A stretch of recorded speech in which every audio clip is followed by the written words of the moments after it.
Krishna Chaitanya Prabhu Nityananda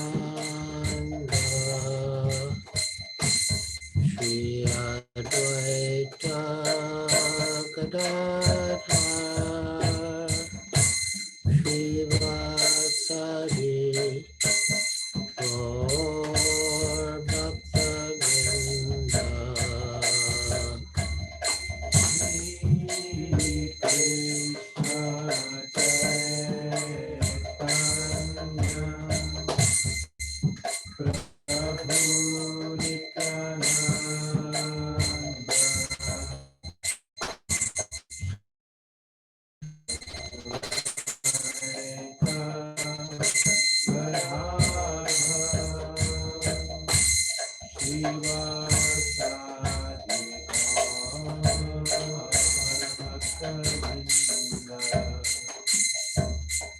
Sri Krishna Chaitanya Prabhu Nityananda Shri Advaita Gadadhar Shivasari Gaur Bhakta-vrinda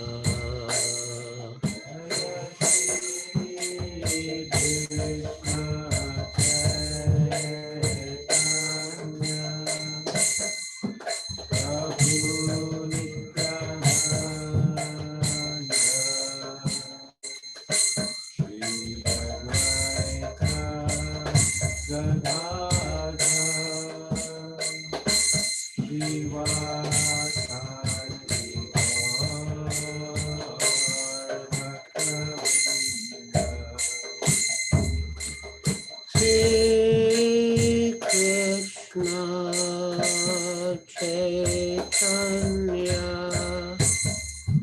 Prabhu Nityananda Shri Advaita Gadadhar Shivasari Gaur Bhakta-vrinda Shri Krishna Chaitanya Prabhu Nityananda Shri Advaita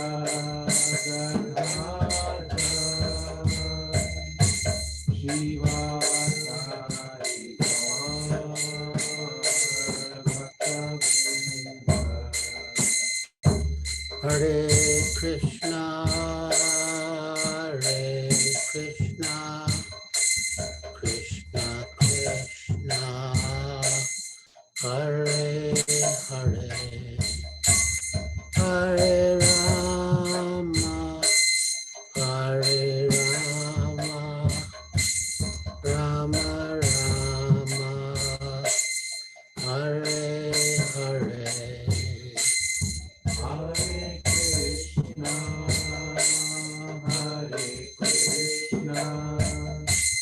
Krishna Krishna, Hare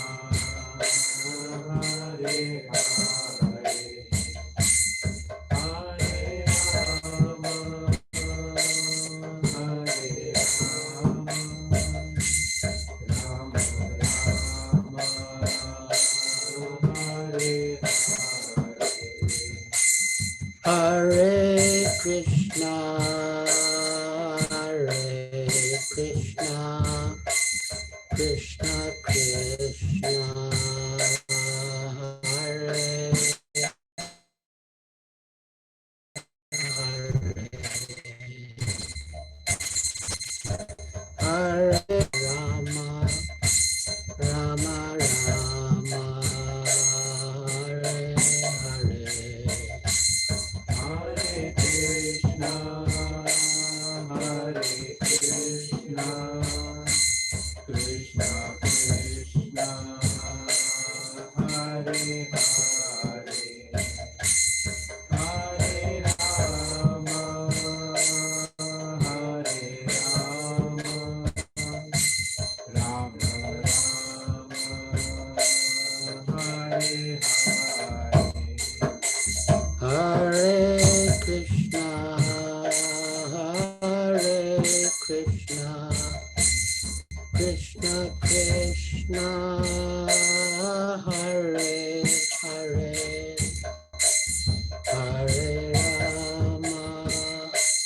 Jayam Vishnupad Paramahansa Pariprajakacharya Stotre Sri Srimad Bhaktivedanta Swami Prabhupada Ki Jai. ISKCON founder Acharya Srila Prabhupada Ki Jai. Jayam Vishnupad Paramahansa Pariprajakacharya Stotra Sri Srimad Bhakti Siddhanta Saraswati Goswami Prabhupada Ki Jai. Ananta Koti Vaishnava Vrinda Ki Jai. Namacharya Srila Haridas Thakur Ki Jai. Prem Se Kaho Sri Krishna Chaitanya Prabhu Nityananda Shri Advaita Gadadhar Shivasadi Gaur Bhaktivinoda Ki Jai. Shri Shri Radha Krishna Gopa Gopinath Shyamakunda Radha Kunda Giri Govardhan Ki Jai. Vrindavan Dham Ki Jai. Navadvip Dham Ki Jai. Chamuna Mai ki jai, Ganga Mai ki jai, Tulsi Devi ki jai, Bhakti Devi ki jai, Samveta Bhaktavinda ki jai, Nitai Gaur Premanande Hari Hari Bo. All glories to the assembled devotees. All glories to the assembled devotees. All glories to the assembled devotees. All glories to Sri Guru and Sri Gauranga. All glories to Srila Prabhupada.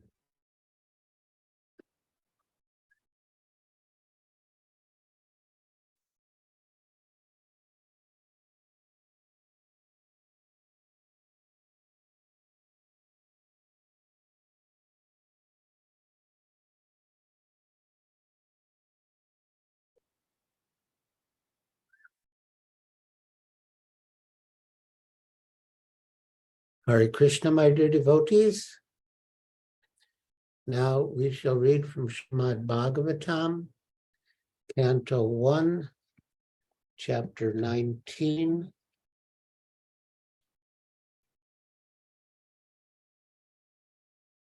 The appearance of Shukadeva Goswami. Text 24. Om Namo Bhagavate Vasudevaya. Om Namo Bhagavate Vasudevaya.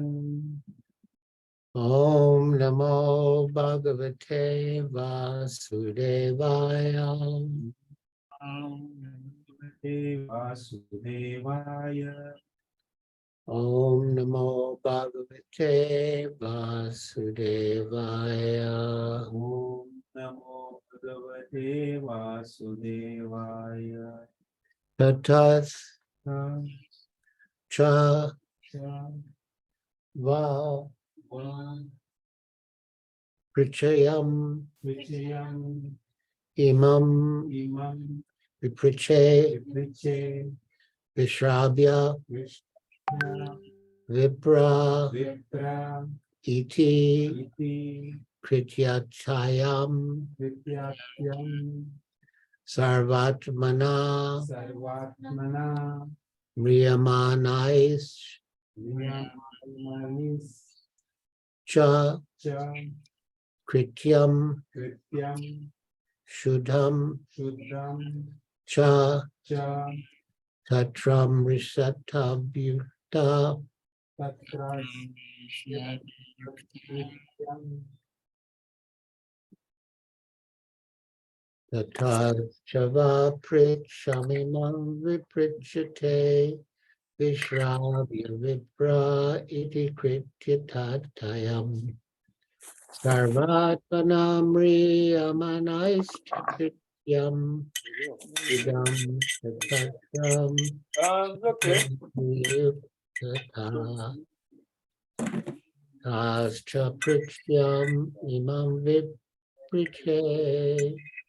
It's right.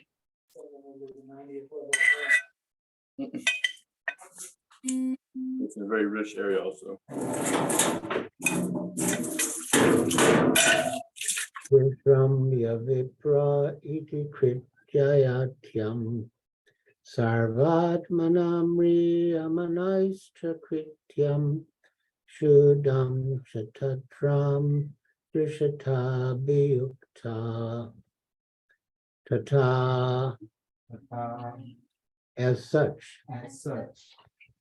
ta Cha and and va Va unto you unto you prichyam Prityam which is to be asked which is to be asked imam Imam this this vipriche Vipriche beg to ask you that you ask vishrabya Vishrabhya trustworthy trustworthy vipra Vipra brahmanas Brahmanas iti Iti thus as krityatayam Vityatayam out of all different duties out of all different duties Sarva Atmana, Sarva by everyone, Vayu Mriyamananai, Vyamanai, especially those who are about to die, especially those who are just about to die. Cha Cha and and Krityam, Krityam, dutiful, beautiful, Shuddham, Shuddham, perfectly correct, perfectly correct.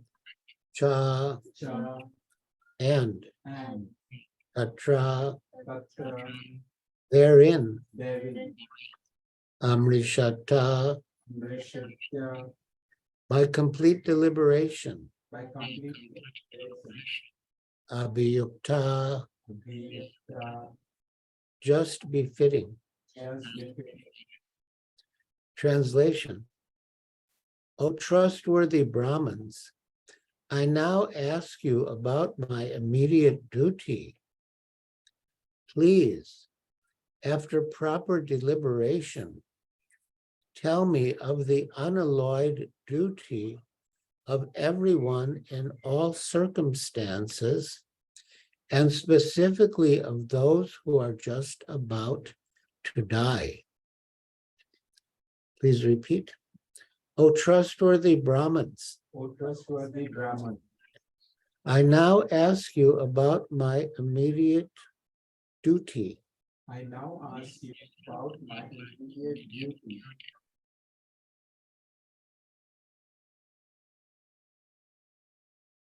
Please, after proper deliberation, Please, after proper tell me of the unalloyed duty tell me of the duty of everyone of everyone in all circumstances, in all circumstances, and specifically and specifically of those of those who are just about to die. who are just about to die. Purport by Srila Prabhupada. In this verse, the king has placed two questions before the learned sages. The first question is, what is the duty of everyone in all circumstances? And the second question is, what is the specific duty of one who is to die very shortly? Out of the two, the question relating to the dying man is most important, because everyone is a dying man, either very shortly or after 100 years. The duration of life is immaterial, but the duty of a dying man is very important. So as Srila Prabhupada says, Maharaj Parikshit knew that he had 7 days to live, but we do not know if we have 7 days or 7 hours or 7 minutes. Death can come at any time, and therefore, as Srila Prabhupada says in the purport, we are all dying, and therefore the question, what is the duty of a man who is about to die, is very relevant and important for all of us. And therefore we should take heed of the answer.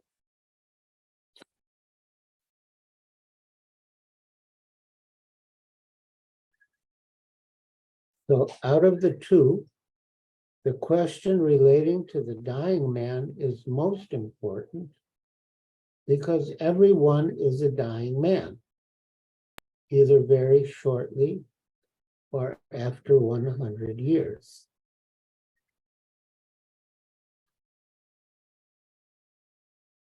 The duration of life is immaterial, But the duty of a dying man is very important. Maharaj Parikshit placed these two questions before Shukadeva Goswami, also on his arrival. And practically the whole of the Srimad-Bhagavatam, beginning from the second canto up to the last, the 12th canto, deals with these two questions. The conclusion arrived at thereof is that devotional service of the Lord, Sri Krishna, as it is confirmed by the Lord himself in the last phases of the Bhagavad Gita, is the last word in relation to everyone's permanent duty in life. So at the end of the Bhagavad Gita, Lord Krishna says, Manmana bhava madbhakto madhyaji mam namaskaru mam evaishyasi satyam te pratijane priyosi me. So manmana means always think of Krishna. Madbhakta, become Krishna's devotee. Madhyaji, worship Krishna. And mam namaskaru, offer obeisances to the Lord. Manmana bhava madbhakto madhyaji mam namaskaru my vaishyasi satyam te pratijane priyosi me. And if you do these things, you will come to Krishna. And Krishna promises us this. So that's 1865, and then 1866. Sarvadharman parityaja mam ekam sharanam braja aham tvam sarva papebhyo mokshayisma mima suchaha. Abandon all varieties of religiousness and just surrender unto me. I will protect you from all sinful reactions. Do not fear. So this is the conclusion of the Bhagavad Gita. It is also the conclusion of the Srimad-Bhagavatam. And it is the duty of everyone in all circumstances to render devotional service to Krishna. And especially, it is the duty of one who is about to die to chant and hear the glories of the Lord. So coming back to the purport, the conclusion arrived at thereof is that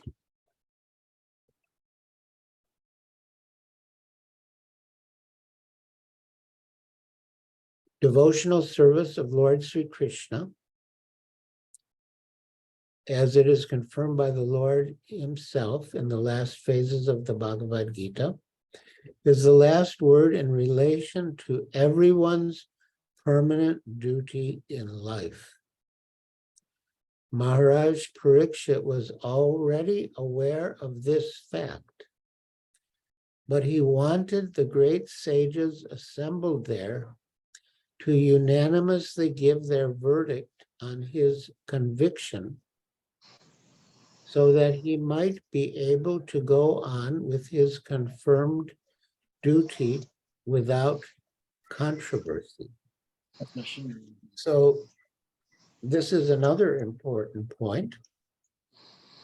Although Maharaj Parikshit was aware of what his duty was, he wanted the great sages assembled there to confirm it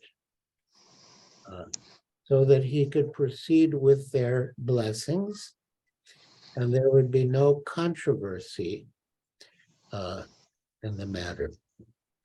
So the blessings of the sages, of the Vaishnavas, is very important. There are three authorities in spiritual life: Sadhu, Shastra, and Guru. Shastra is the central point. Sadhu lives his life in accordance with the Shastra. Guru also lives his life in accordance with the Shastra, and he teaches the principles of the Shastra. So Sadhu, Shastra, Guru, Vakya. And here, Maharaj Parikshit wanted the blessings of the sadhus to proceed with the course that he already knew was appropriate. But still he wanted their confirmation and blessings.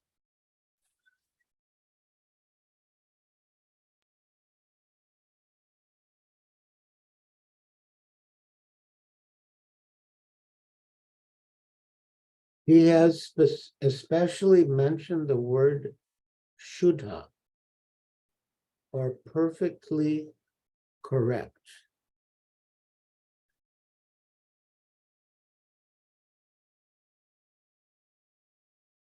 For transcendental realization or self-realization, many processes are recommended by various classes of philosophers. Some of them are first-class methods, and some of them are second or third-class methods. The first-class method demands that one give up all other methods and surrender unto the lotus feet of the Lord, and thus be saved from all sins and their reactions. So this last line of the purport is a paraphrase of Bhagavad Gita 1866, which I mentioned earlier, but still I'll repeat it because Srila Prabhupada repeated it. Sarva dharman parityajya mamekam sharanam vraja tam sarva papebhyo mokshayisyami ma suchaha. Abandon all varieties of religion and just surrender unto me. I shall deliver you from all sinful reactions. Do not fear. And since our host has kindly put the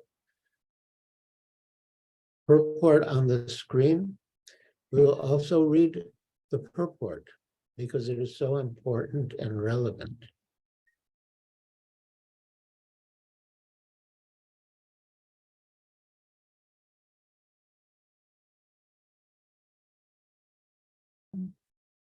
Knowledge of the supersoul, knowledge of the different types of orders and statuses of social life, knowledge of the renounced order of life, knowledge of non-attachment, sense and mind control, meditation, etc.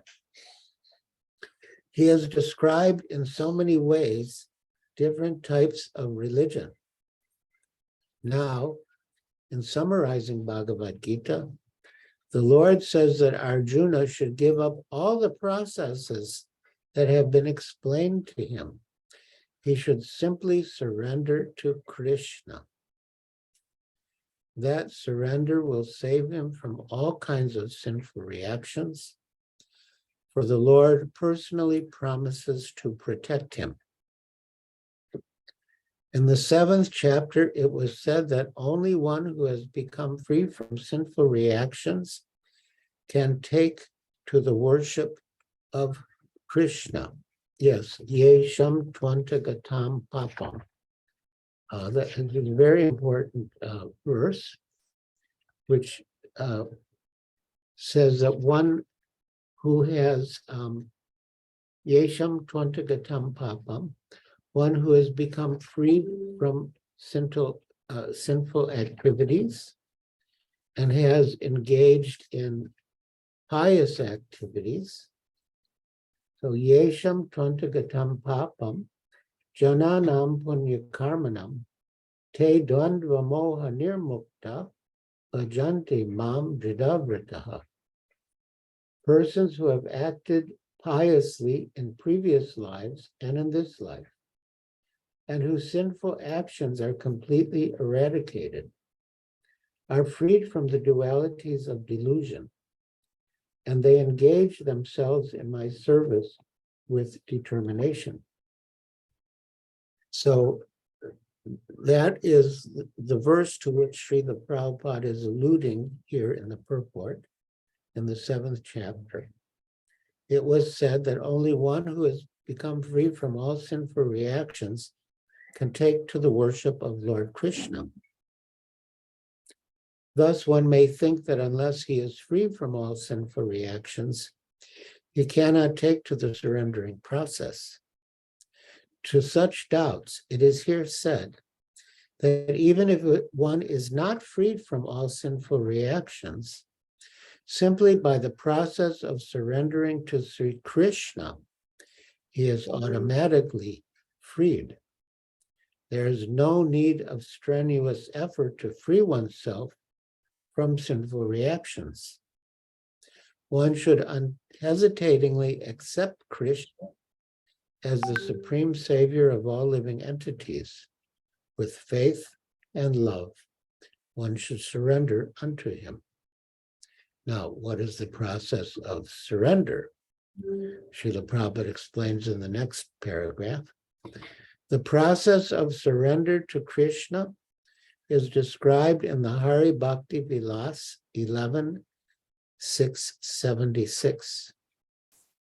Anukulyasya sankalpa pratikulyasya varjanam Shikshyatiti vishvaso gopchitve varanam tata atma nikshepa karpanye sadvida sharanagati. According to the devotional process, one should simply accept religious principles that will lead ultimately to the devotional service of the Lord. Yes. Anukulyasya sankalpa pratikulyasya varjana. One should accept what is favorable and reject what is unfavorable. One may perform a particular occupational duty according to his position in the social order. But if by executing his duty, one does not come to the point of Krishna consciousness, all his activities are in vain. Yes, the Bhagavatam says, Shrama evaki kevalam, simply waste of time. And I'll read that verse.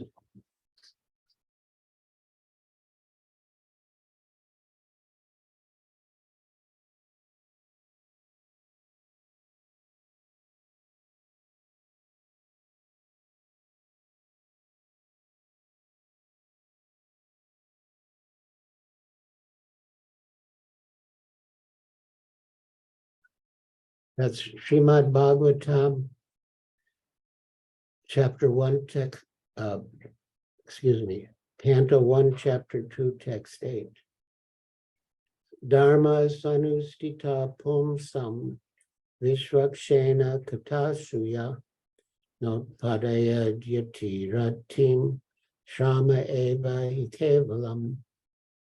The occupational activities a man performs according to his own position are only so much useless labor if they do not provoke attraction for the messages of the personality of Godhead.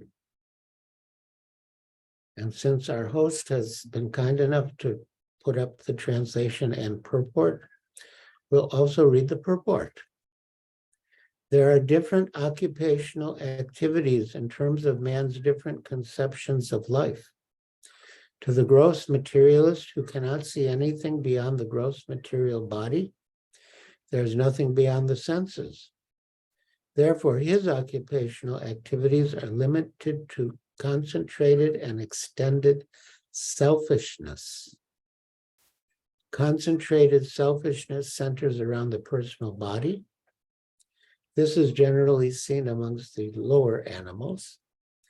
Extended selfishness is manifested in human society and centers around the family, society, community, nation, and world with a view to gross bodily comfort. Above these gross materialists are the mental speculators who hover aloft in the mental spheres, and their occupational duties involve making poetry and philosophy or propagating some ism with the same aim of selfishness limited to the body and the mind. But above the body and mind is the dormant spirit soul, whose absence from the body makes the whole range of bodily and mental selfishness completely null and void. But less intelligent people have no information of the needs of the spirit soul. Because foolish people have no information of the soul and how it is beyond the purview of the body and mind, they are not satisfied in the performance of their occupational duties. The question of the satisfaction of the self is raised herein. The self is beyond the gross body and subtle mind. He is the potent active principle of the body and mind. Without knowing the need of the dormant soul, one cannot be happy simply with emolument, that means improvement, of the body and mind. The body and the mind are superfluous outer coverings of the spirit soul. The spirit soul's needs must be fulfilled. Simply by cleansing the cage of the bird, one does not satisfy the bird. One must actually know the needs of the bird himself. The need of the spirit soul is that he wants to get out of the limited sphere of material bondage and fulfill his desire for complete freedom. He wants to get out of the covered walls of the greater universe. He wants to see the free light and the spirit. That complete freedom is achieved when he meets the complete spirit, the personality of Godhead. There is a dormant affection for God within everyone. Spiritual existence is manifested through the gross body and mind in the form of perverted affection for gross and subtle matter. Therefore, we have to engage ourselves in occupational engagements that will evoke our divine consciousness. This is possible only by hearing and chanting the divine activities of the Supreme Lord. And any occupational activity which does not help one to achieve attachment for hearing and chanting the transcendental message of Godhead is said herein to be simply a waste of time. Shrama eva hi kevalam. This is because other occupational duties, whatever ism they may belong to, cannot give liberation to the soul. Even the activities of the Salvationists are considered to be useless because of their failure to pick up the fountainhead of all liberties. The gross materialist can practically see that the material gain is limited only to time and space, either in this world or in the other. Even if he goes up to Svargaloka, the heavenly planet, he will find no permanent abode for his hankering soul. The hankering soul must be satisfied by the perfect scientific process of perfect devotional service. So, my dear devotees, we can see how much nectar there is in Srila Prabhupada's books, in the Bhagavad Gita, and the Srimad-Bhagavatam. And if we immerse ourselves in the study of Srila Prabhupada's books, we will be enlightened spiritually and enlivened spiritually. So we should immerse ourselves in the reading and study of Srila Prabhupada's books. And of course, by discussing the books, the matter becomes clarified. And one of the last purports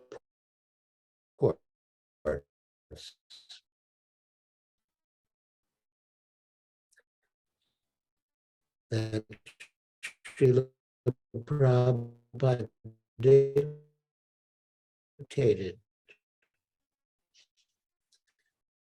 to Srimad-Bhagavatam when he said, study Srimad-Bhagavatam. If any of you wish to ask any questions or share any reflections, you're free to do so. You can raise your hand, your physical hand or your virtual hand, and we will discuss more.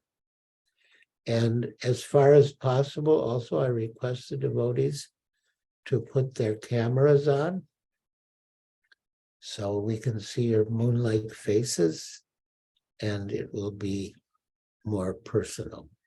Thank you. Hare Krishna, thank you so much, Maharaj, for such a beautiful class as always. Beautiful Krishna Katha. You spoke mostly about what Jagat Guru Srila Prabhupada himself has said from his purports. So, dear devotees, like Maharaj said, if anyone has a question, comment, please indicate by using the hand emoji or your physical hand, and you'll be asked to unmute to speak. Hare Krishna. Hare Krishna.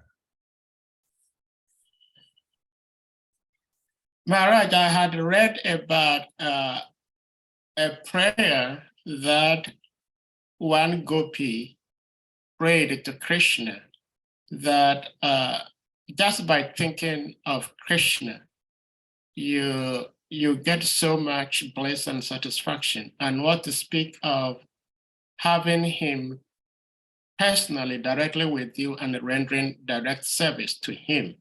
So I was wondering, because we've met virtually, of course I am seeing you, but I cannot touch your lotus feet, for example, but I can do that on the screen.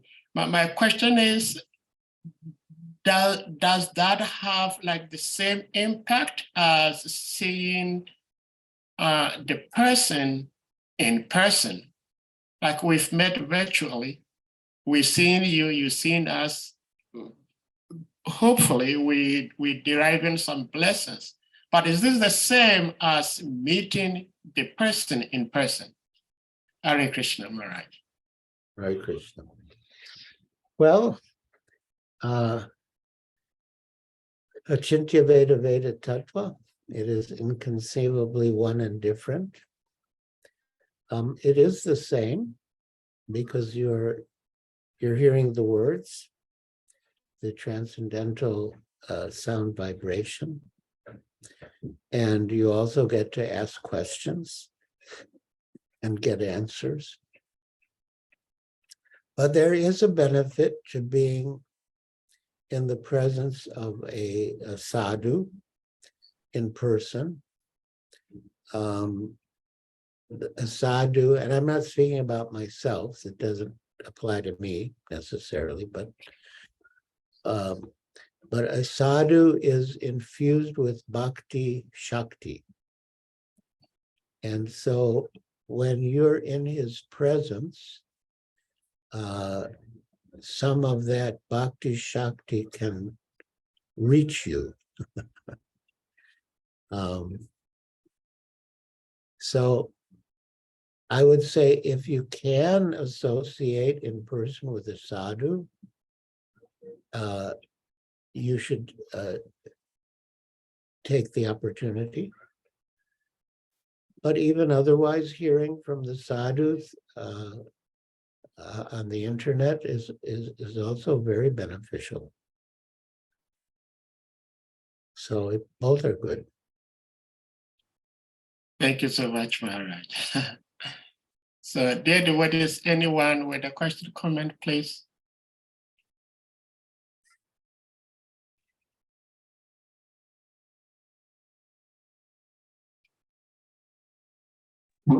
Hare Krishna.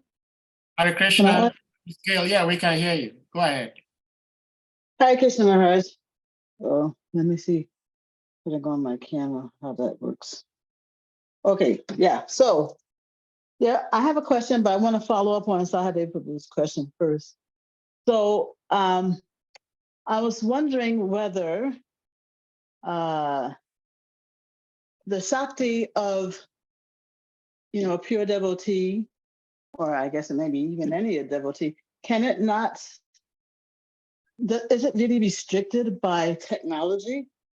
If a person is listening to that sadhu attentively, would that Shakti of the pure devotee be hampered by the fact that the communication is only virtual? I would say that one will get the Shakti, the Bhakti Shakti of the sadhu, even meeting on Zoom, meeting on the internet. Yes, why not? Well, because I was trying to reconcile that with, your last statement that, concerning this Shakti and that in-person Shakti. Yeah. I mean, there is a little advantage, I guess you could say, to meeting with the sadhu face to face. But you can still derive great benefits even through Zoom. Yeah, and I imagine too that the consciousness of the hearer is also a factor in how much benefit is received. Because if a person's consciousness is such that they're listening with great faith, just virtually, they would benefit more than somebody who is physically present before the sadhu, but maybe not so attentive or not so faithful, isn't it? Yes, that's very true. That's very true. Srila Prabhupada gives the example of conception, that if the male is potent and if the female is fertile, then conception will take place. So similarly, if the speaker is bona fide and the listener is receptive, then the transcendental knowledge can be communicated. So it depends on both. Mm-hmm. The potency of the speaker and the receptivity of the listener. Right. Thank you, Maharaj. So now for my other question. Yeah, my other question has to do with, I'm trying to make a better distinction between surrender, which is known as the doorway to bhakti and bhakti itself, because the 6 angas of surrender, they all seem to involve bhakti, devotional service, right? Yet they are only called doorway to bhakti. So can you help me to make this distinction? Yes, surrender, in a way, you could say is, yeah, it's opens the doorway to bhakti. And I mean, we read briefly about the 6 divisions of surrender, but it's such an important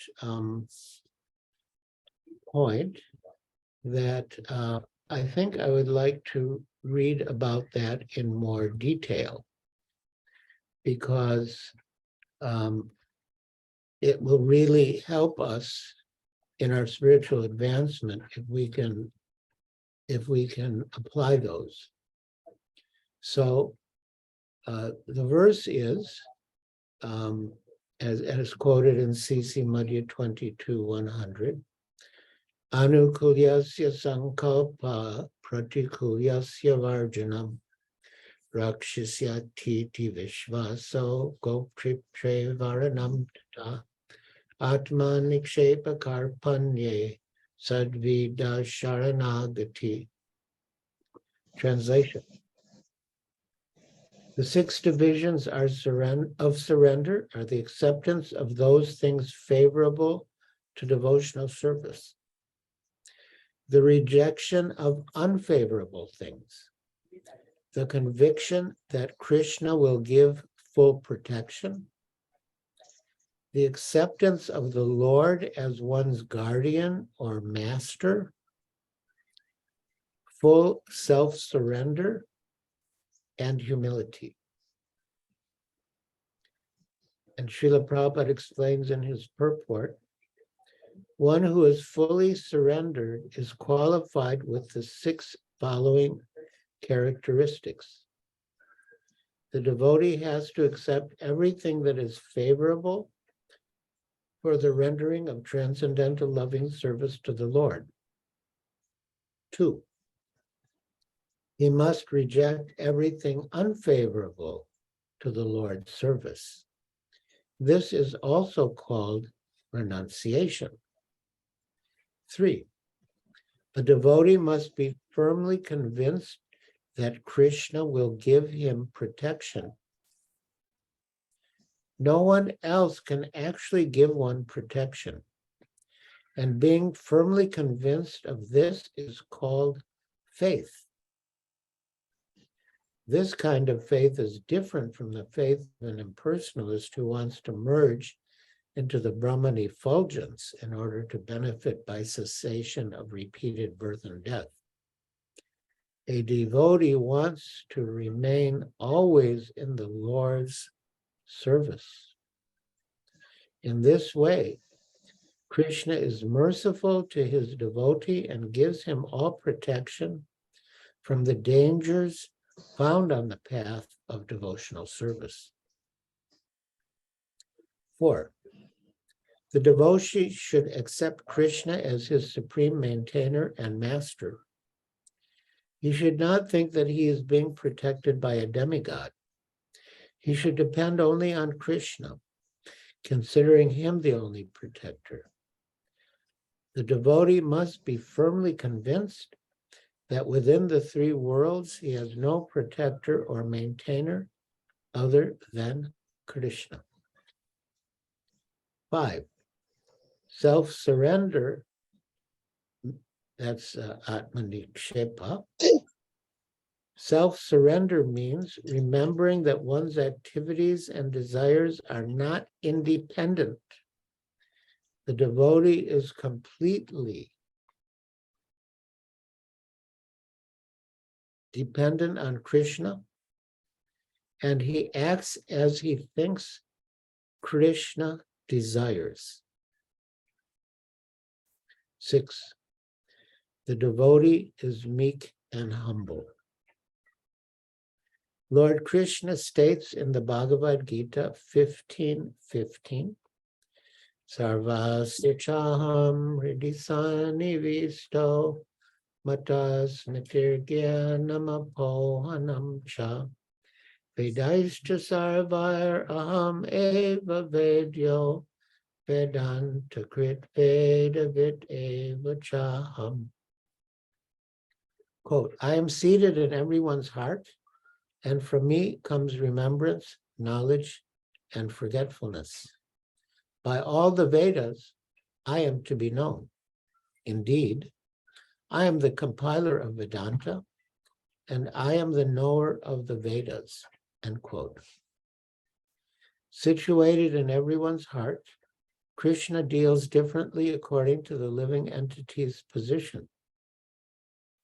The living entity's position is to be under the protection of the illusory energy or under Krishna's personal protection. When a living entity is fully surrendered, he is under the direct protection of Krishna, and Krishna gives him all intelligence by which he can advance in spiritual realization. The non-devotee, however, being under the protection of the illusory energy, increasingly forgets his relationship with Krishna. Sometimes it is asked how Krishna causes one to forget. Krishna personally causes his devotee to forget material activities, and through the agency of Maya, Krishna causes the non-devotee to forget his devotional service to the Lord. This is called apohana. So,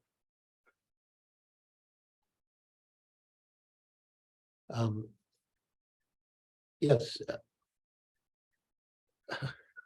the 6 divisions of surrender, as mentioned here, are important for the devotee to adhere to while engaged in the process of devotional service, so that he engages in devotional service in the proper consciousness. So, yeah, it's a very important verse and purport. And we should all examine ourselves to what extent we are adhering to the process of surrender and try to improve. Maharaj, both the 6th limb and the 3rd limb spoke of Krishna's protection. I think I need a little clarification of how they are different. The 6th limb was a description of our humility, right? Yeah, the devotee is meek and humble. That's number 6. Yeah, and so this one was fuzzy for me, to be honest, because we are, in other words, our humility and the connection between our humility and the fact that it is Krishna who is directly protecting us, not Mahamaya, Mm-hmm. If you could, put that another way or somehow clarify that for me. And how you would distinguish that from the protection of the 3rd limb. Why is that getting a separate limb from the 3rd one? That the devotee is convinced that only Krishna gives protection. Yeah, the 2 are related, but they are distinct. 3, a devotee must be firmly convinced that Krishna will give him protection. So, of course, that conviction requires humility. Because if one is not humble, one may think that he can protect himself. So, in a way, humility is a prerequisite for number 3. A devotee must be firmly convinced that Krishna will give him protection. But 6, the devotee is meek and humble. That has application in every aspect of devotional life, not just in being firmly convinced that Krishna will give him protection. So, although humility is related to number 3, the significance of humility extends beyond number 3.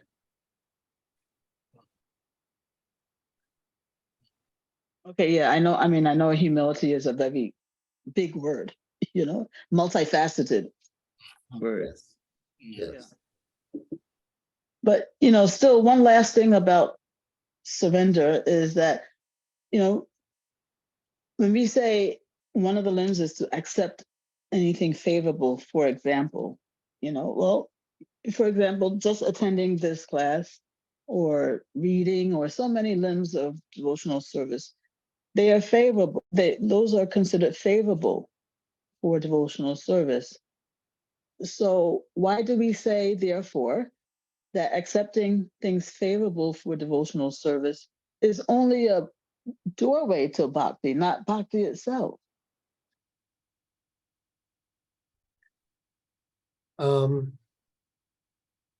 it is part of bhakti. I mean,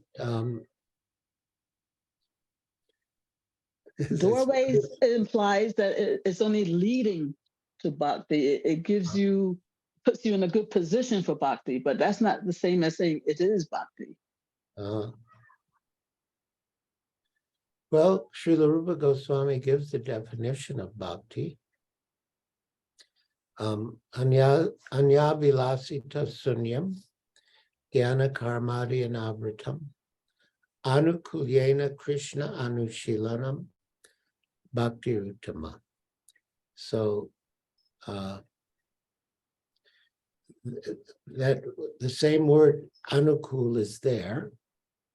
Anukul means favorable, and it's anu has 2 meanings. One is to follow, and another is continuous. So anukulyena Krishna anushilanam. So anushilanam means a continuous cultivation. Anya vilasita. And so anya vilas would mean no other desire. But Rupa Goswami has added the suffix ita, anya vilasita sunyam.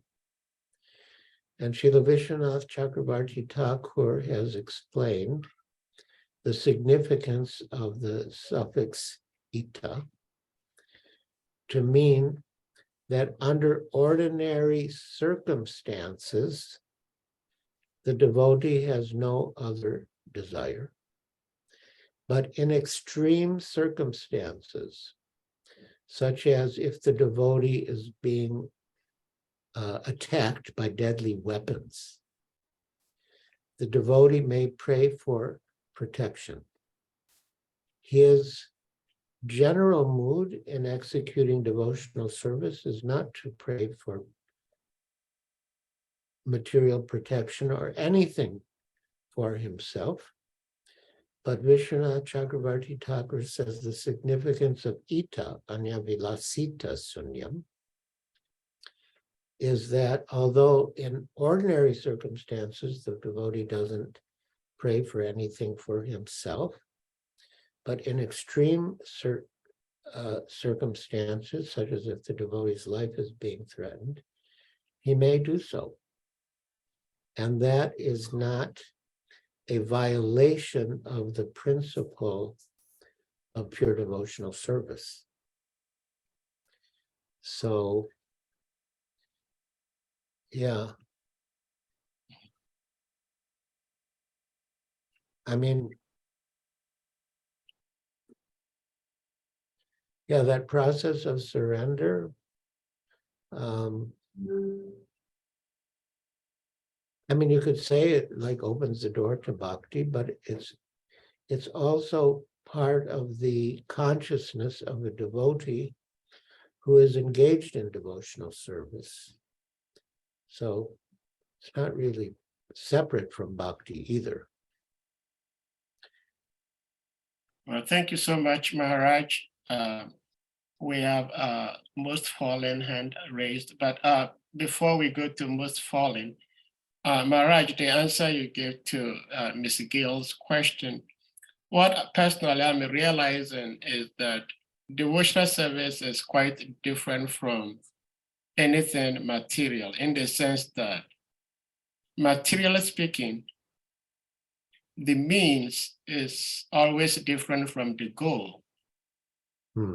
At least my understanding in devotional service is that even though the means in Krishna consciousness may appear to be different, but it's not different from the goal, because we're chanting Hare Krishna in order to attain Krishna. And when we are fortunate enough to attain Krishna, that does not mean that we give up the chanting. We chant, we continue to chant. So even though the means has given us the goal, but after attaining the goal, the concept of the mean still exists. So devotional, pure devotional service has no rules and regulations, but at our level, we need them. So those are the means. And when we actually attain pure devotional service, which is pure devotional service, but as long as we are in this material world, we do not give up the rules and the regulations. That's why Srila Prabhupada himself followed principles, even though he didn't need to. That's my understanding, Maharaj. Yes, you're right, that devotional service is the means and the end. Yeah. And there's a line in Srimad-Bhagavatam, Bhaktiya Sanjatya, Bhakti Sanjatya Bhakti, which means bhakti comes from bhakti. And the explanation is that bhava bhakti comes from sadhana bhakti, and prema bhakti comes from bhava bhakti. But bhakti comes from bhakti. And the only requirement for the next stage of bhakti is the preceding stage of bhakti. We don't require anything outside of bhakti for our further advancement in bhakti.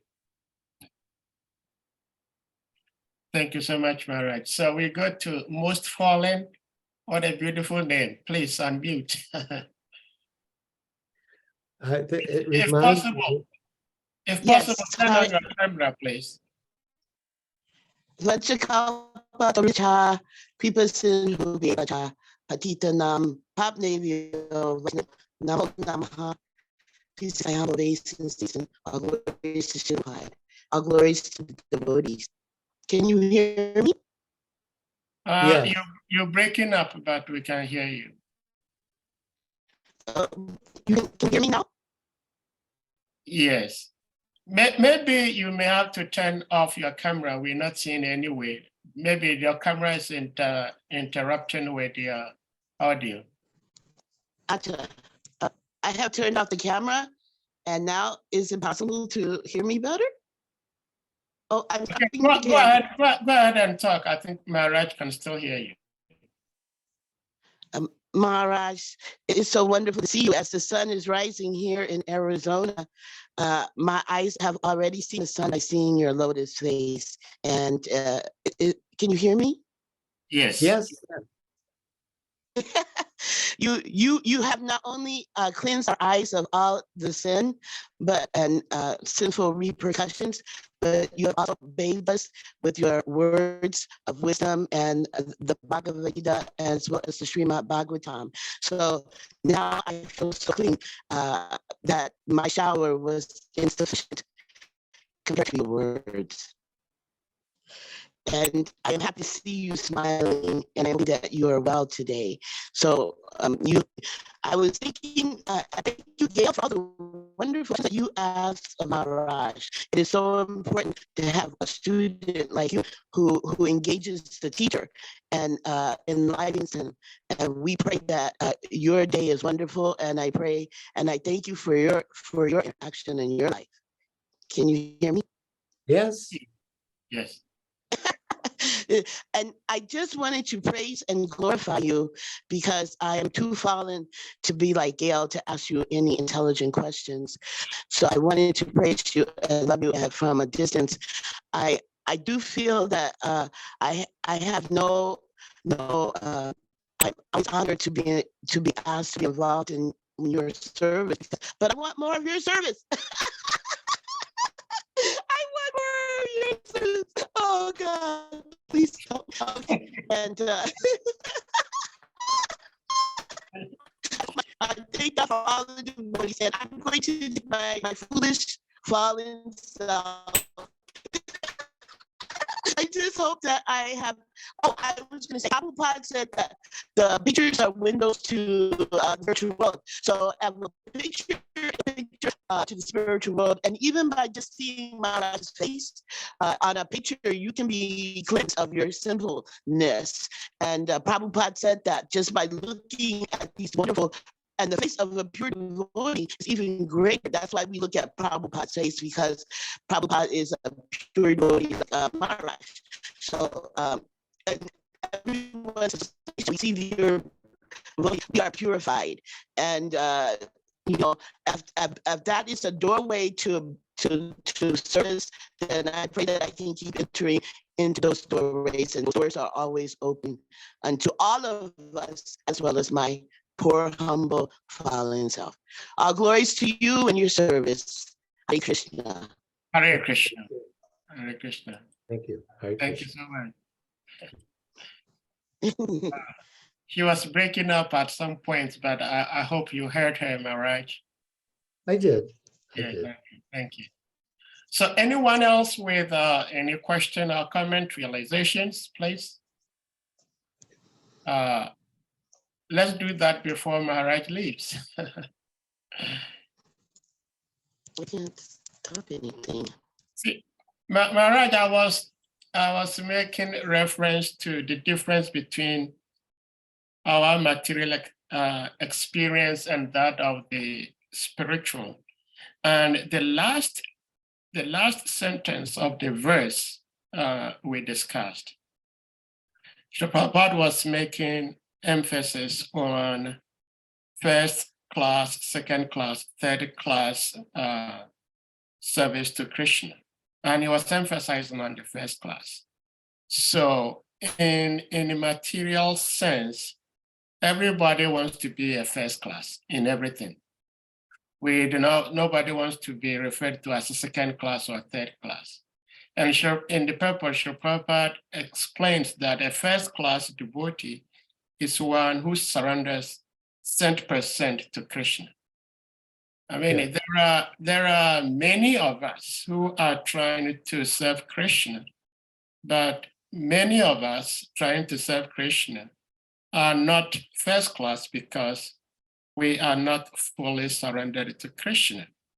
So there are many things we do in life which are not directly involved in direct service to Krishna. In that state, do we as second, third class devotees also have any opportunity of attaining Krishna in the end if we are unable to graduate to get to the first level of being a first class devotee? That's my question, Maharaj. Yes, I'll just reread that line. Okay.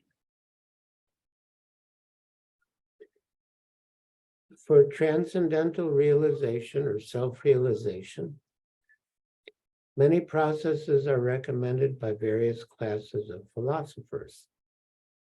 Some of them are first-class methods, and some of them are second or third-class methods.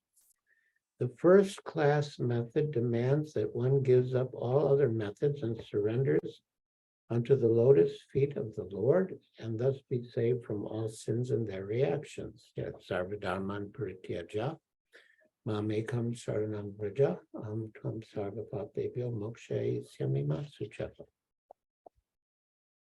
So I'm not sure what you mean when you say that you're not first class, because I mean, Because I'm a grihasta, I have a wife, I have kids, and that means I have to work. And sometimes when working, I mean, like in the case of, sorry, Maharaj, in the case of someone who is fully like a brahmachari or a grihasta, sorry, a brahmachari or a sannyasi living in the temple, living in the ashram, generally all their effort is to serve Krishna. Whereas in the case of somebody like me, when I leave home for work, I'm working for myself, it's not for Krishna. And so that is where my worry is, because I may not be able to get to a level whereby I renounce anything and everything and just surrender to Krishna, depend on Krishna. And if I die in that condition, whether I will have any kind of mercy from the Lord for not abandoning me because I did not surrender 100% to him, which actually is the case of most devotees, because most devotees are grihastas working in the corporate world.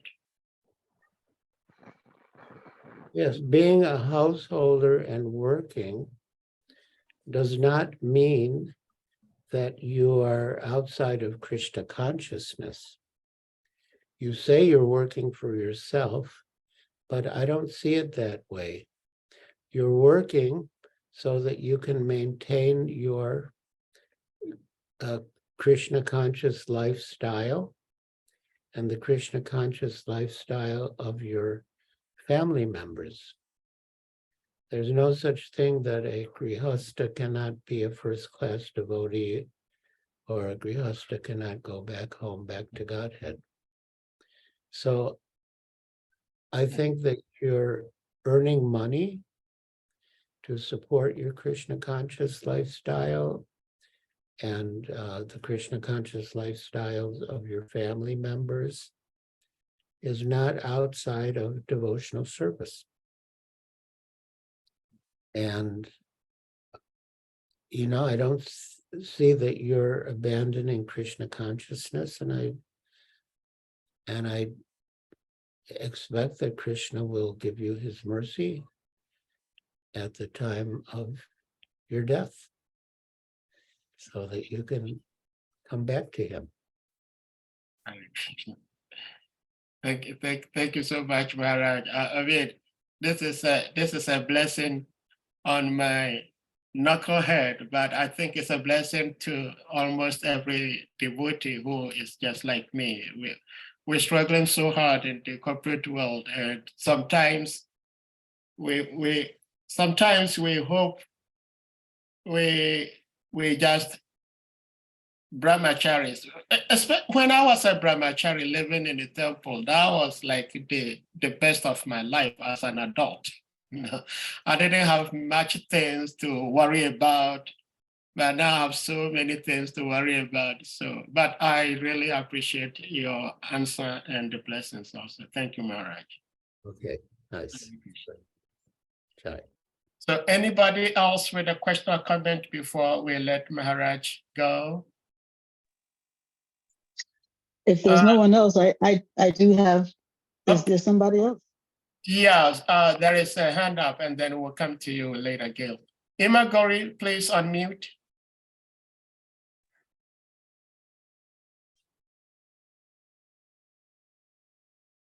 We Yeah, can't hear unmute. you. We can hear you. Okay, Hare good. Krishna, Guru Maharaj. Can you? Hare Krishna.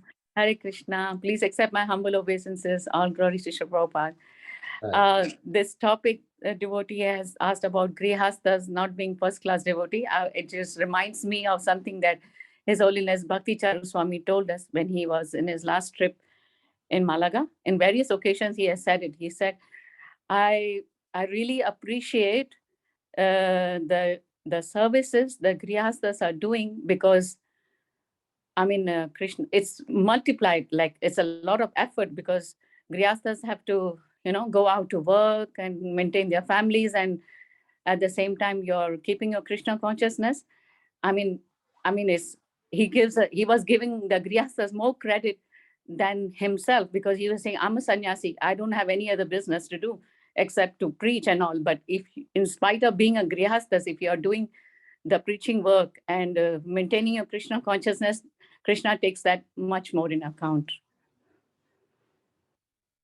Okay, that's nice. Exactly what you said also, Guru Maharaj. Thank you so much, Imagori. Very beautiful. Mother Revati, please unmute. Guru Maharaj, please accept my humble obeisances. I'm not going to put on my camera because the bandwidth is so low. Hare Krishna. Hare Krishna. My bandwidth is so low, so please forgive me for not putting on my camera. Okay. Can you hear me all right? Yes. My question is, even in devotional service, we may feel that some types of devotional service are more favorable for us and some types are not so favorable. But is this an incorrect way to be thinking? Or should we adjust our service to do those services that we feel are more favorable?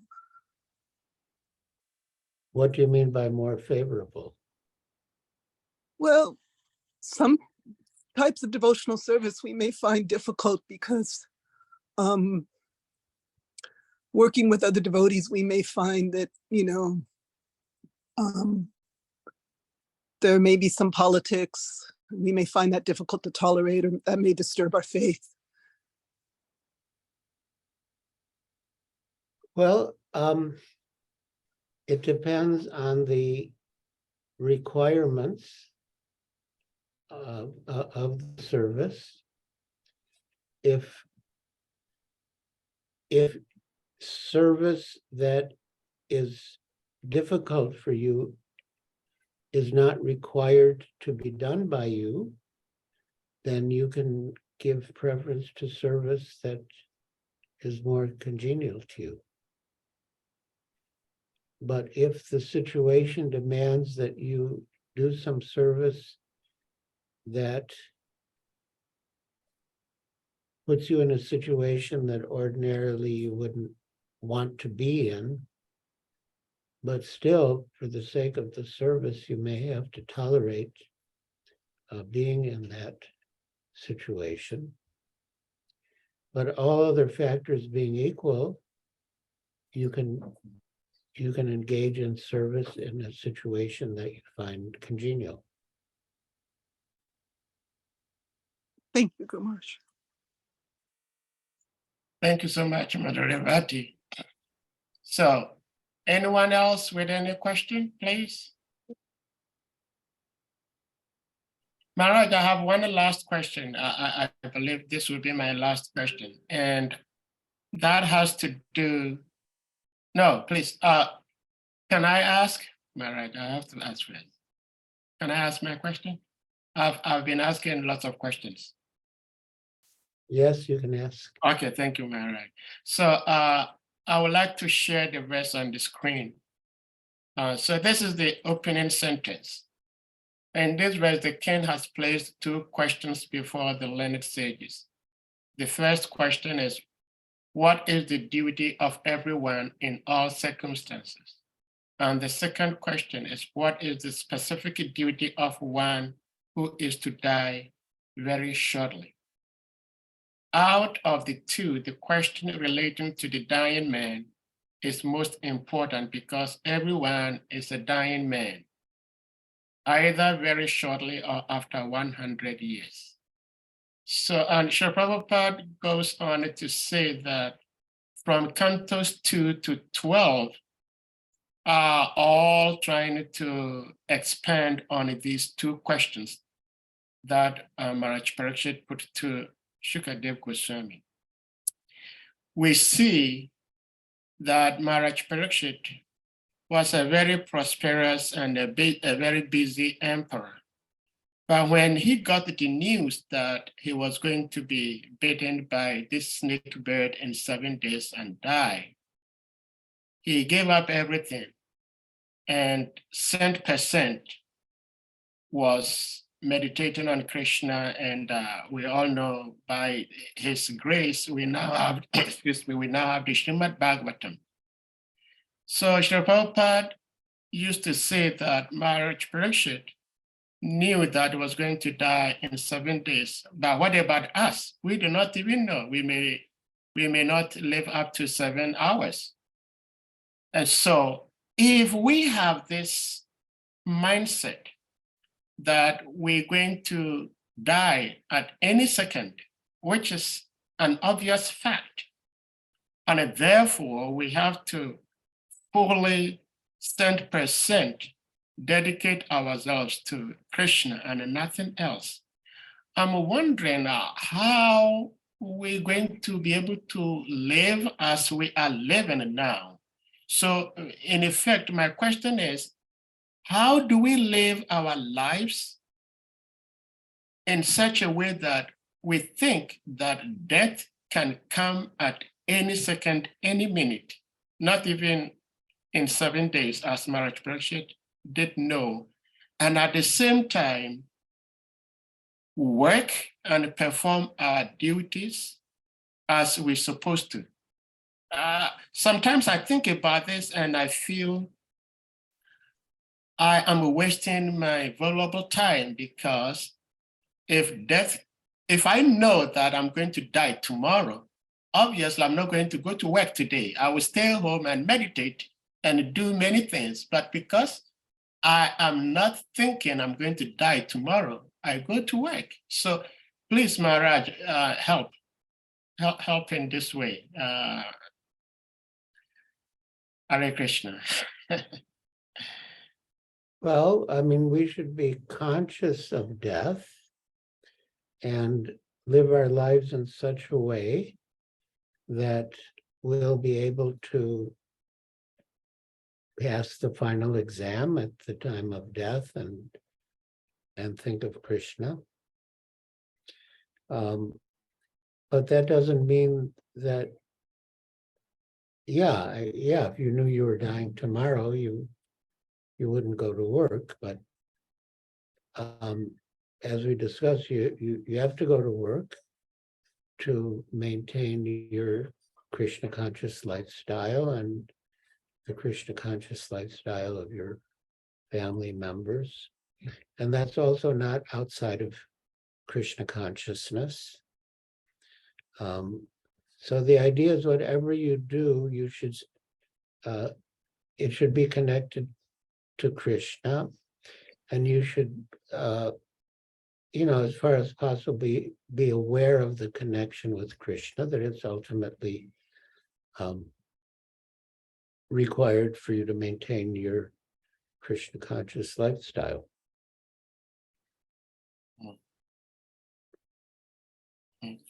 Thank you so much, Maharaj. Thank you. It's not easy, but I think by the prayers and the blessings of the Vaishnavas, and we may get there. Shima Prabhu, please, you may unmute.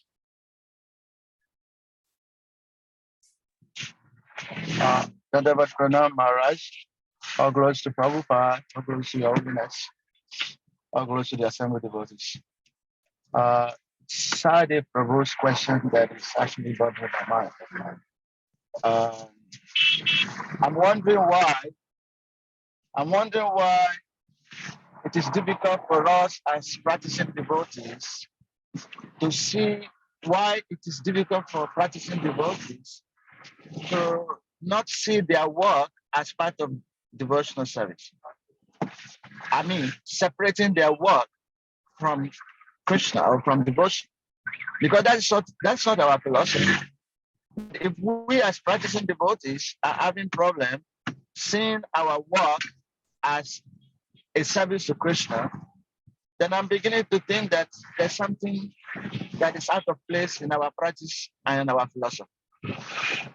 I think the whole basis of bhakti is to do everything for Krishna and to see our duty as doing it for Krishna, whatever that may be, administrator, businessman, you have to see that that is being done for Krishna.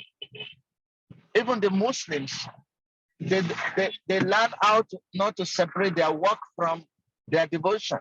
That's why they stop to pray in the middle of their work 5 times daily. But I think that our philosophy, even though we claim that we are superior, we have a superior philosophy, but most of our devotees seems to have problems to be able to relate their work with their devotion. So please, Maharaj, what is the problem? Can you kindly help me to understand why a practicing devotee will not be able to see the connection between his work and his devotion? Thank you. I don't see why a practicing devotee should not see the connection between his work and Krishna consciousness.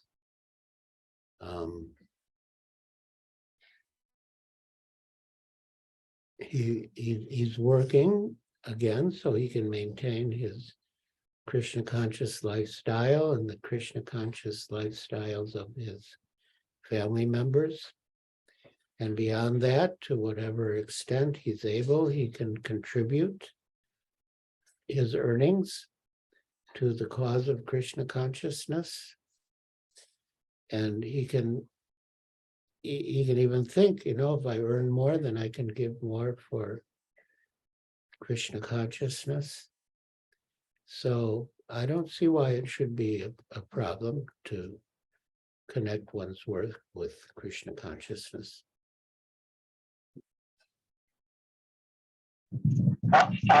Please, I'm driving. I hope my voice is clear.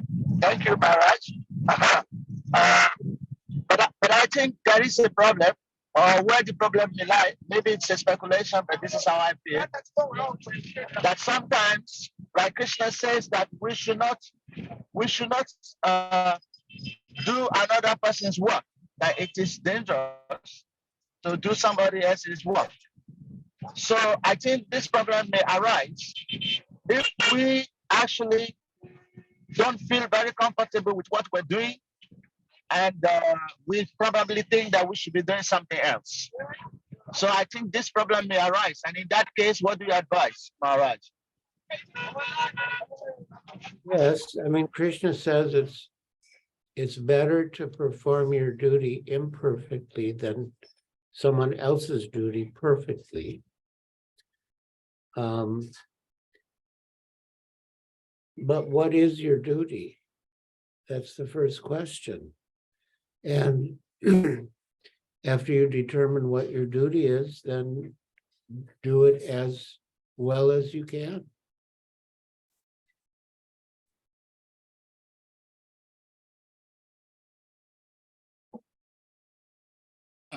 Thank you so much, Maharaj. Ms. Gill, you have something else to say? Ask, please unmute. Hare Krishna, Prabhu, yes. Hare Krishna. Just a comment and a question. One is, even before Raha Prabhu spoke, I was thinking to comment on this same question that you had, Sadev, which is about the separation between one's work and Krishna consciousness. You know, in answer to Prahaprabhu's question, my thinking was that when we don't understand that devotional service is a matter of consciousness, not external mechanical activities, then we will wonder, is what I am doing actually devotional service? And I think to illustrate this point, that is why Krishna had engaged in the very ghastly warfare and have it still deemed as Krishna consciousness. Because what could seem farther from devotional service than killing, so many people? What to speak of killing, your your elders in society and your authorities, your gurus, Krishna, I feel, was showing that even such materially heinous crimes can be considered devotional service. So what to speak of if we were just going through our ordinary jobs? The fact that this conversation took place on the battlefield really drives home the point that devotional service is a matter of consciousness, not the specific work that you're doing. So that was my comment to Good. Sahadev's question. Nice. And my other thing was, actually when Sahadev was answering my question about, surrender versus as a doorway versus bhakti itself, I feel like as he was giving his answer, he gave me a realization, and maybe you can confirm whether it's a legitimate realization, is that, just as the Asadaka, they read Bhagavatam in order to become, to attain the goal of becoming pure in their Krishna consciousness, whereas a person who is already pure in their Krishna consciousness, they also read Bhagavatam. So both sadhaka and accomplished devotee, they're both doing the same activity, but it is just doing the same thing from a different standpoint. One is practicing and the other is perfected, but they're doing the same activity. So I'm thinking that similarly, when it comes to surrender as a doorway to bhakti and bhakti, the activity is the same, but the sadhaka, we call it doorway for him because he is trying to develop his bhakti, whereas the pure devotee, he's doing the same things, he's doing the 6 limbs, but from the standpoint of a person who is already perfected. So I'm thinking that this is the distinction, really, is the distinction between the position of the person performing the activities rather than the activities themselves. That's so different. I don't know if I was clear. It sounds good to me. Well, that's all I need to hear. Thank you, Maharaj. And thank you, Sahadev. That was really illuminating for me. Thank you. Thank you so much, Ms. Gail and Shrimad Prabhu, too. Thank you. And Maharaj, as always, thank you so much. Mother Revati, please unmute. Hi, Krishna Gurmash. So I was thinking about your answer, and you mentioned if someone else can't do the service, then we need to do it. We need to be tolerant. But I always hear that none of us are we're all replaceable in one sense. Like Krishna gives us the opportunity to serve. He doesn't require our service. We are given that opportunity, but it's not that we're irreplaceable. So how would we determine if we actually need to be the one to continue doing a particular service? If we're not finding it so congenial, and maybe it's just our mind wants to do something that we find, materially more pleasant, we're not actually, maybe have the proper consciousness. So could you elaborate a little, please? I would think you could ask your authorities. I imagine your authorities are aware of what has to be done and who's available to do it, and whether you're necessary to do it or whether someone else can do it, or whether it's something that doesn't even really have to be done. So yeah, Srila Prabhupada wanted us to work cooperatively with our authorities. So I would refer the matter to them.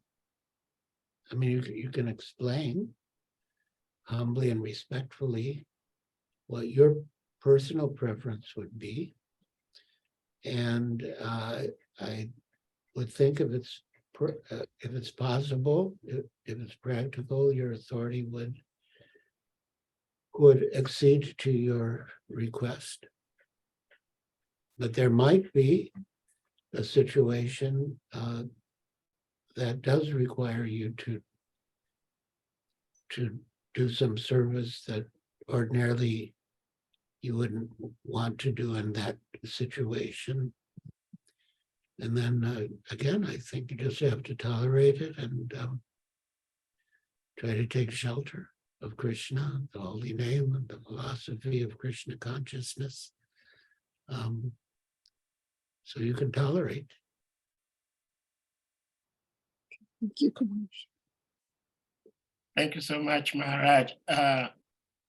Maharaj, I would like you to take on this comment Ms. Gail made a few minutes ago, and that is devotional service is a matter of consciousness, which in one sense, I mean, with my vague understanding, is true, but oftentimes when devotees make such statement, I'm not saying directly that this is what Ms. Gail thinks, but generally, when devotees talk of devotional service is a matter of consciousness, we're not talking about consciousness as the mind, but consciousness as something in the mind. In other words, if I say that I love His Holiness Giriraj Maharaj, I can be sitting here in my consciousness, I say I love you, but that love has to translate when I see you physically. I have to demonstrate how much I love you. So I'm thinking that sometimes we say devotional service is in the consciousness, which in one sense is a fact, but that also will be proven by the physical act. And so if you would like to speak on this matter, Maharaj, because I find it a little bit of a problem that some of us devotees have sometimes. Hare Krishna, Maharaj. Hare Krishna.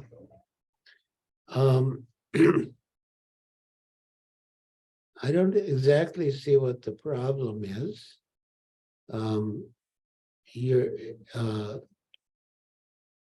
I mean, devotional service is a matter of consciousness, which is true. And as Rupa Goswami gives the definition, anukulyena Krishna anushilanam, our consciousness should be favorable to Krishna. We should engage in the service to please Krishna. And yeah, I don't see what the problem is or the complication is.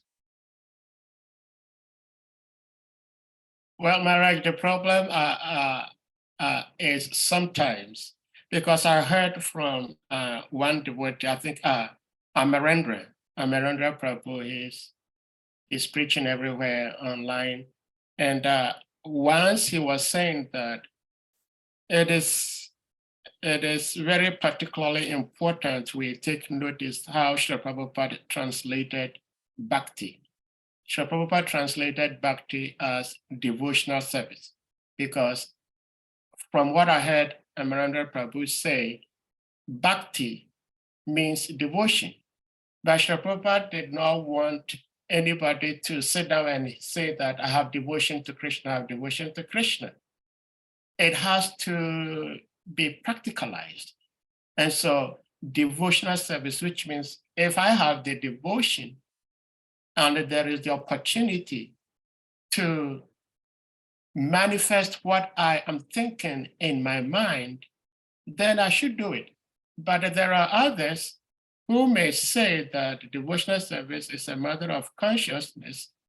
And so I may sit down here, and if there is a service to be performed, like maybe cleaning the temple room, I may sit here and say, I'm thinking of Krishna, I'm serving Krishna in my mind, which in one sense is true, but it's also true that the temple room needs to be cleaned.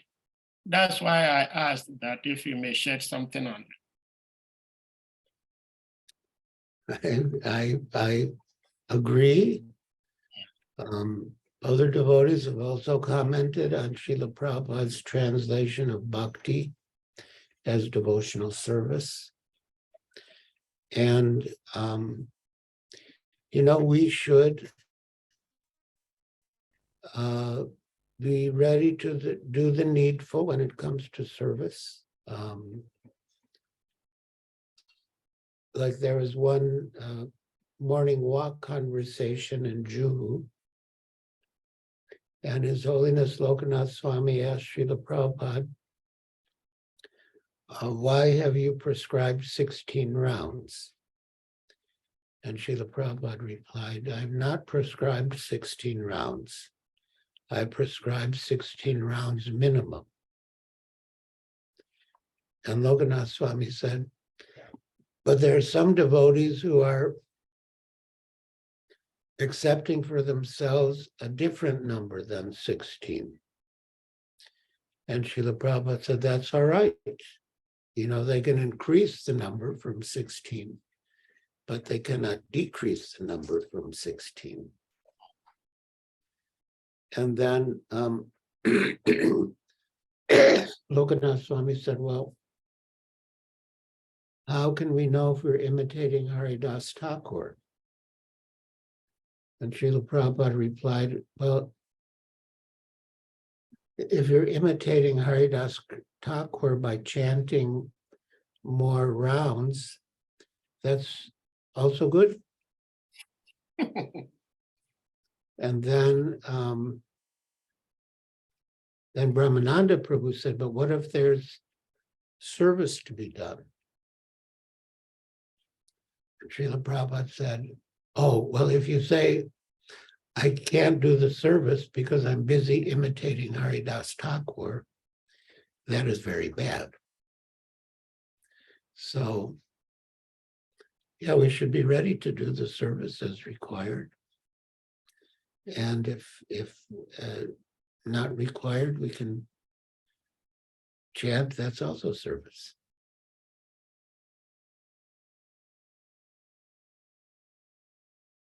Well, thank you so much, Maharaj. Ms. Gail, you're back? Okay, please go ahead. Yeah, I'm back. Just a quick thing. What my understanding is that if a person has opportunity and facility to perform devotional service practically, and he doesn't, and he just claims he's doing it in his mind, that is called sentiment. That's not called devotional service. Okay. So you can do it in your mind if that Brahmin who was preparing sweet rice and burnt his finger, Yeah. you know, or that person who paved the road with all these jewels, you know, or even Vasudev, who wanted to do that birth ceremony ritual for Krishna, but he couldn't because he was in prison. You know, he did, those things were done in the mind, but only because they didn't have facility. If they had facility, they would have definitely done it. So if you have facility and you don't do it, that is called sentiment only. That's why Prabhupada said he coined the term devotional service. He didn't say just devotion, he said devotional service. That's my comment. Thank you. Well, Maharaj, do you have any concluding statement to make before we bring this to a close? Hare Krishna. No, I've appreciated the opportunity to speak Krishna Katha with all of you. I'm ready to move on to other service, and I'm ready to let you also move on to other service. And I just suggest that we end with Vaishnava Pranam. Yes, thank you so much, Maharaj, for being here. So, dear devotees, we humbly request you all to kindly unmute your mics, your microphones, and we all together chant the Hare Krishna mantra to express our appreciation of Maharaj's presence and speaking to us. Jai. Hare Krishna, Hare Krishna, Krishna Krishna, Krishna Hare Rama, Hare Rama, Rama Rama, Hare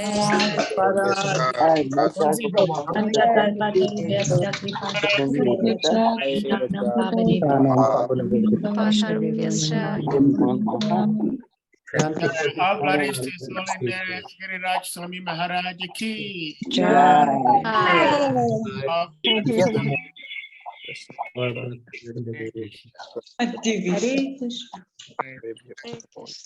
Krishna Maharaj.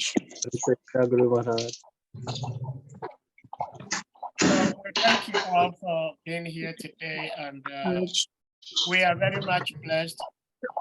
Today is Monday, the beginning of the week. It is said, as you lay your bed, you lie on it. So we started the week with Maharaj. So that means this week is going to be a very wonderful Krishna conscious week. So we wish you all a happy and a wonderful Krishna conscious week. And we expect to see you more and more again on this platform.